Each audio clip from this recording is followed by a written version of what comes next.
Hello everyone, in this video I will show you how to recover Trust Wallet. Keep your recovery phrase or backup ready before you start. Do not share it with anyone.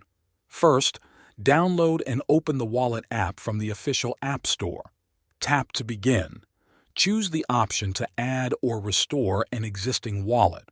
Create or enter a simple passcode to lock the app. You will be asked to confirm it. This keeps the app protected on your device. Next, the app will offer recovery methods. Pick the recovery phrase option if you have your words.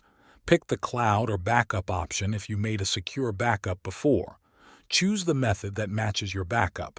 If you pick the recovery phrase, select the correct network or blockchain if prompted.